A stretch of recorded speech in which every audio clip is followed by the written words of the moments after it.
There we go. Test? Yep. All right. So call the meeting to order, Board of Adjustment, December 16th, 2025. And we do have one excused absence. I guess we need to get approval of the agenda. Make a motion to approval. So moved. Mr. Gillian. All right, all in favor? Aye. Approval of the agenda. Do you want to go right into the minutes, or do you want to look through them, or is there anything we need to go through, Stephen? You can vote on it if you want, Okay. or if you have any questions. Okay, any questions on the minutes from the May 19th, April 15th minutes, or the December 24th? Actually, I was counting it backwards because today. So, all right. Let me make one note. Thanks to Member Kelly, and I had shown him the ones you're all looking at as an alternate member, and as we all know, he has not been an alternate member for some time. Okay. So I have corrected the ones that will be presented All right. for signature. All righty. Can I get a motion to approve minutes? So moved. Gillian, second. All in favor? Aye. All righty. New business? Mr. Oh, do we do? Okay. All right. Can I get a motion to, Mr. Alfred Phillips has an excused absence. Get a motion to vote on that. So moved. Mr. Killian? All in favor? Aye. Do. Perfect, thank you. Yeah. And thank you all for being here today. I know December is crazy busy, but it's nice to kind of go ahead and wrap up some of these minutes as well. Tonight, we're just going to go over a few of just a kind of quick reminder of Board of Adjustment and what we do here. So the Board of Adjustment, and again, this is going to be very laid back, very quick. If anybody has any questions, even if it's off topic, chime in. But Board of Adjustment is a quasi-judicial board, means we're using findings of facts, not opinions, to make the decisions. And these decisions are based on zoning ordinance and state law. Mostly what we're going to be looking at here is a special use permit application or a variance application. Now, there are some less commonly used functions of a Board of Adjustment, such as appeals for zoning decisions, vested right cases, and non-conforming changes to other non-conforming uses. Now, I will say Winterville does not have a lot of variances, and probably a lot of the reason why that is because it's in nature a very, very young town. So most of the lots that we have in Winterville have been created and established under the current subdivision and zoning ordinance that we have now. So that's why we probably don't have as many here as an older town probably would. Again, with the most common duties being variance and special use permit, we're just going to kind of go over those two today. So a variance is a request to deviate from zoning requirements. So a zoning and subdivision ordinance is intended to apply equally across all properties. However, nothing's perfect, obviously. So there are going to be cases where there are extremely unique situations, and I do like to kind of make a point of that. Extremely unique situations is kind of what we're looking for a variance. And to approve a variance, the state has 4 very clear items that must be voted on. So all 4 of these must be voted on to approve a variance. That it's an unnecessary hardship that would result from strict application of the ordinance. Again, the ordinance is intended to be across the board, and there are times where there are unique situations. That the hardship results on conditions that are particular to the property, again, very unique situations to that property. The hardship is not self-created, so somebody can't do something to their property and then get a notice of violation from the town, and they can obviously then submit all paperwork, but if it doesn't meet the standards of the ordinance, then they definitely can come to you for a variance, but it would not be a good candidate to approve. And finally, the state says that a variance should be consistent with the spirit, purpose, and intent of ordinances such that public safety is secured and substantial justice is achieved. The classic case for a variance is a lot that it was established, subdivided, or existed well before the zoning ordinance or subdivision ordinance existed. So a lot of times what you'll see is a very small lot that does not meet the standards and dimensional requirements that we have today in our ordinance.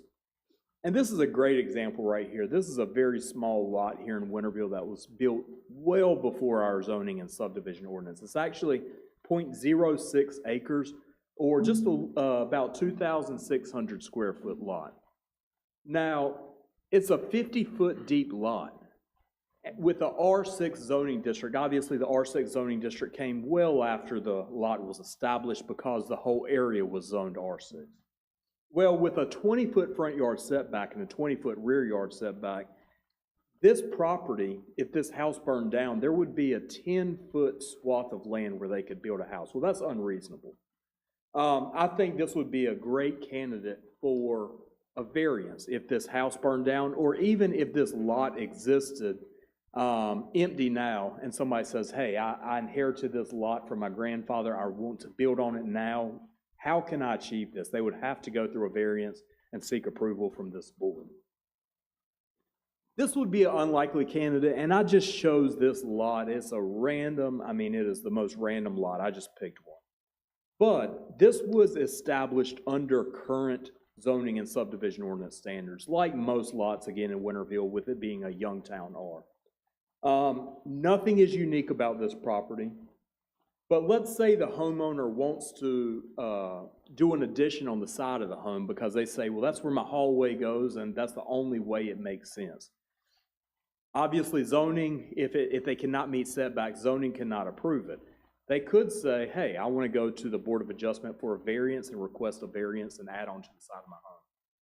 This would not be a good candidate because everything about the lot and the home is really common to Winterville. The house meets all setbacks. The lot meets dimensional requirements for the lots. It's just the desires of the owner that make this project unique or an issue here. In addition, let's say they went ahead and said, or didn't know, and they said, let's go ahead and build this addition onto the side of the house, didn't get any approvals, anything. And then the town somehow finds out and we send a notice of violation and say you've got to provide a plot plan first and then building permits to get everything back into regulation. Let's say the plot plan, they're supposed to have an 8-foot side yard setback, but it comes back and it shows a 7.5-foot side yard setback, or even 7 foot 11 inches. I don't have the ability, or I don't have the ability to approve it, even based on an inch. They would have to come to the Board of Adjustment for a variance. Again, this is probably not a good situation because they did not go through the proper channels prior to doing it. So the hardship was resulted in their actions, whether it was their intent or just out of pure ignorance. Another thing a variance cannot do per state requirement is permit a use that is not available within that zoning district. So let's say somebody owns a R12-5 piece of property. So R12-5 is generally a single-family detached house. And let's say they really want to do a duplex, what we call a two-family house. Well, as you can see, there is nothing within that box, so it is not a permitted use within that area. In order for this applicant to obtain that use, they would have to go through a rezoning through the planning and zoning and town council. They could not come to this board and ask for a use variance. We're going to jump ahead. Does anybody have any questions about variances before we jump into special uses? Special uses are the other major Board of Adjustment function that you'll look at. A special use is something that, when you're looking at our table of permitted, it's called Table of Permitted and Special Uses. If you see an X, that is a permitted use. So all they have to do is come to the planning, come to my office, and I can write a zoning compliance saying that use is available in that district. If there's nothing, then they cannot do that within the district. If there's an S, that means it is a special use, meaning that they have to go to the Board of Adjustment for approval. With every single special use, there is a special requirement as well.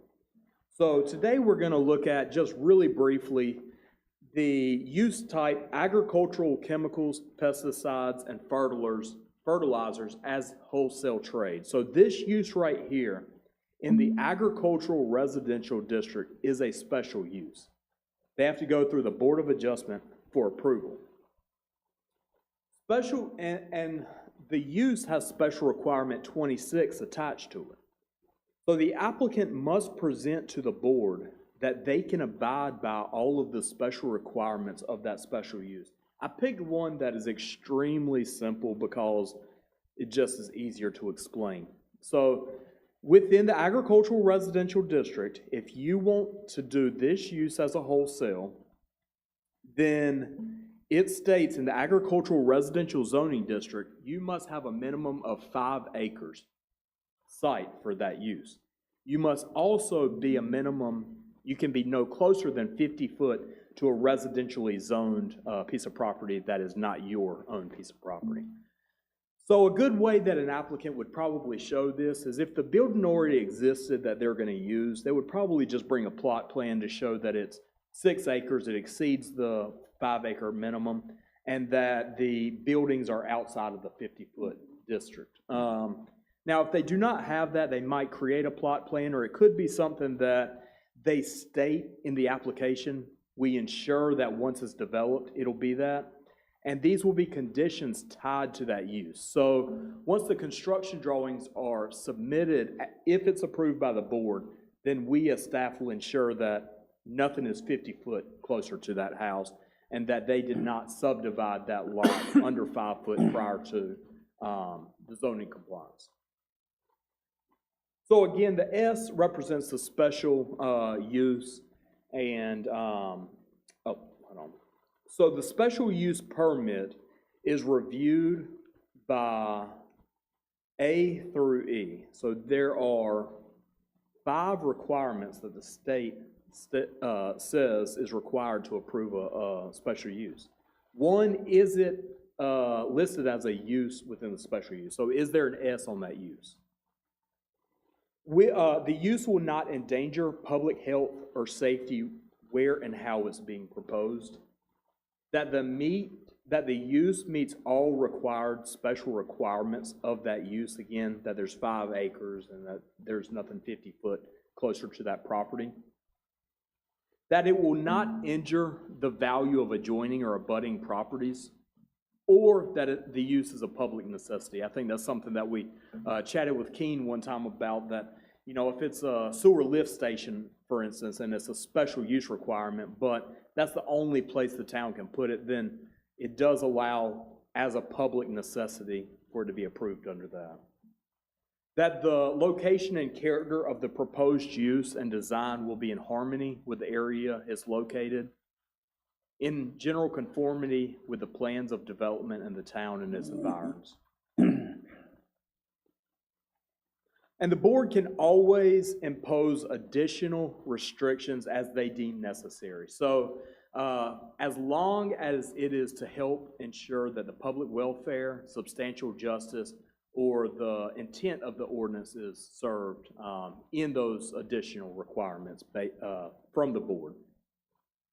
And a special use permit is binding to the property, not the applicant. So once somebody obtains a special use permit, it will always be there on that property unless the Board of Adjustment one day comes back and has a meeting to reduce or take away that use.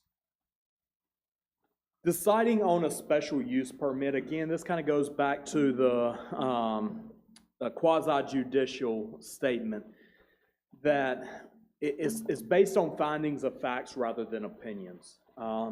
If there is uncontradicted evidence presented that the standard will be met, we have no option but to approve it.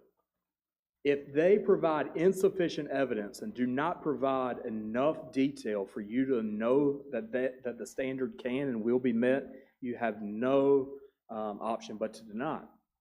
Now, of course, if there's an applicant and somebody here speaking against it that is providing conflicting evidence, well, then that's kind of where the scale comes into play. You're going to have to determine which side is tipping the scale enough and which one you believe is correct in deciding that special use permit.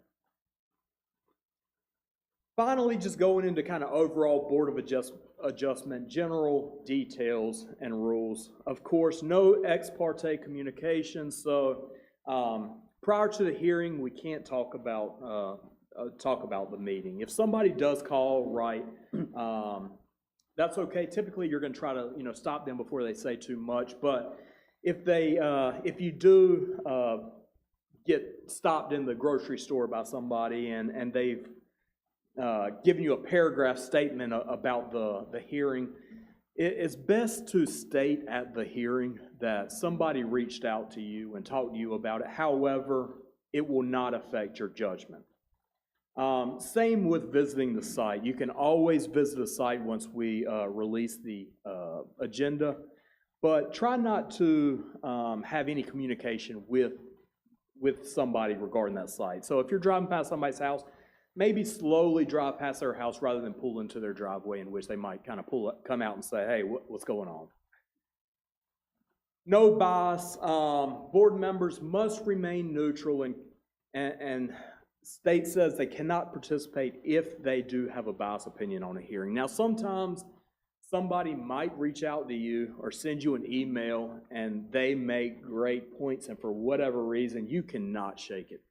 That is understandable. We're all humans. We would ask you then that when you come to the meeting, you make a statement that somebody reached out to you and you do have a bias, and we ask that you would recuse yourself from that decision making. The other one is just a bias across the board. Let's say somebody just dislikes mobile homes, or they just dislike nursing homes, or whatever it may be, and they just know that no matter what, if somebody comes to this board, they're going to deny it. That would not be a great candidate for a Board of Adjustment member, and just something that the member should probably keep in mind. One of the most difficult things about a Board of Adjustment member, in my opinion, is determining public comments. It's super simple when it's planning and zoning or town council, because they can take any comment that anybody says. Well, you guys have to determine that it's, as the state says, competent, material, or substantial evidence. So I can't come here and just, my neighbor's going to build something and say, look, I don't like it. It's not going to be good for my property value. I don't want it there. That's not something you would be able to take as material to make your decision. So the state says competent, which is factual and not opinion-based. So just again, saying that somebody's going to injure my property value is an assumption. They would have to have evidence showing that this use affects adjoining property values. Material is relating to the town standards directly and accurately with evidence to the particular ordinance. So back to the wholesale chemical product use.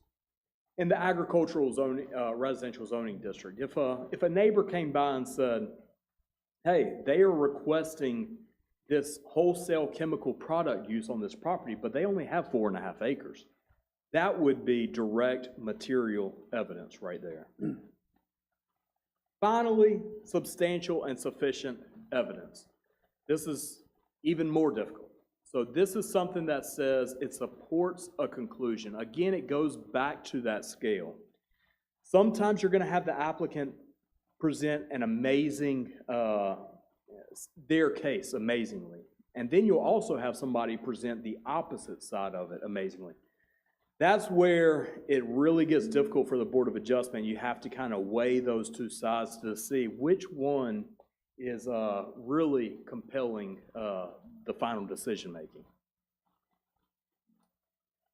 There are three types of conflicts of interest in which a board member must recuse themselves.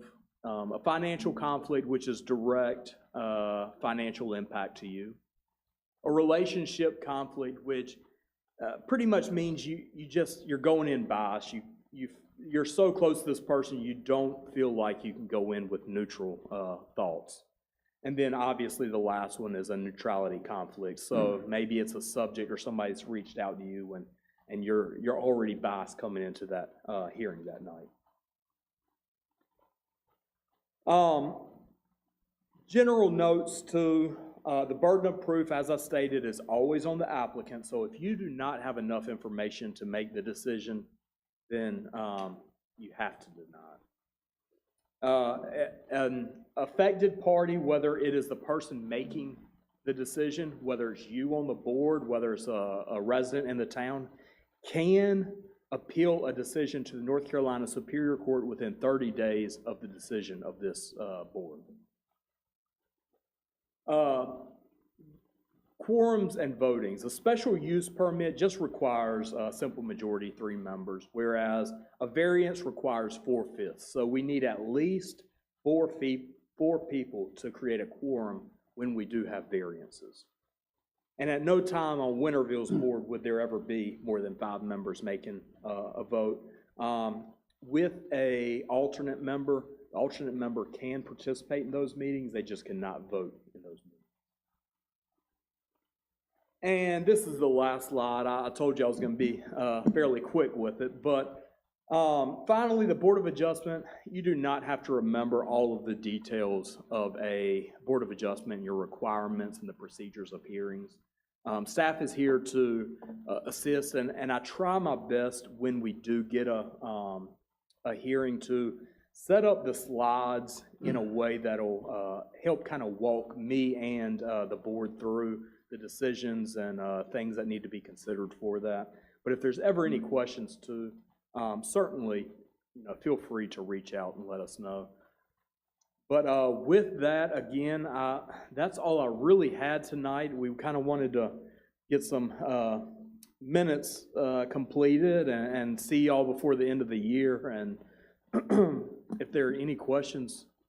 So one question I did have on Yeah. the variance application. Yes, sir. 4 is a quorum, so in that case, you would need all 4 to vote yes for the variance to be approved. You would need at least all 4 to vote yes. Yes, sir. Okay. So if 3 Sure. vote yes, then they would not be granted the variance. Gotcha. Okay. Yes, sir. Making sure. And with that, I don't, sometimes I do hear of some rumblings of people about to submit things. Right now, I don't know of anything. I will say it's been a surprisingly busy December with development compared to previous years. The year has kind of been a little bit slow, and now the past couple of years, people seem to be, jumping back on it. So it's kind of interesting. But I hope you all have a Merry Christmas, and thank you all for coming tonight and being on the board. Absolutely. Thank you. Anything else? That's really it. We met last night with Planning and Zoning Board. The Vernon White House has submitted a preliminary plat for 6 commercial lots on that. It has a ingress and egress off of Vernon White, an egress to Highway 11, and then a connection ingress and egress off of Beacon Drive as well. We also had last night a small 17-unit addition to 11 at Main Townhomes. And with that, we had to reschedule our town council meeting. It was last Monday because of the weather. And we have one item on the agenda that is on the, so on Old Tar Road and Lori Ellis Road, on the southwestern corner, there's about 110 acres roughly that is applying for a rezoning right now for R10 conditional district, in which 10% of the site will be dedicated to open space, could be trails, parks, things like that, green space. And that will be going before the board again on Monday. So yeah, we've got got a fair amount of things moving along, but I think it's probably next year. I think it's going to start getting a little bit quicker than this year, I would think. All right, with that, I get a motion to close the meeting. Motion to adjourn. Mr. Gillen, second. Mr. Johnston, all in favor? Aye. Motion carried to close. Merry Christmas to all. Yeah. Yes, sir.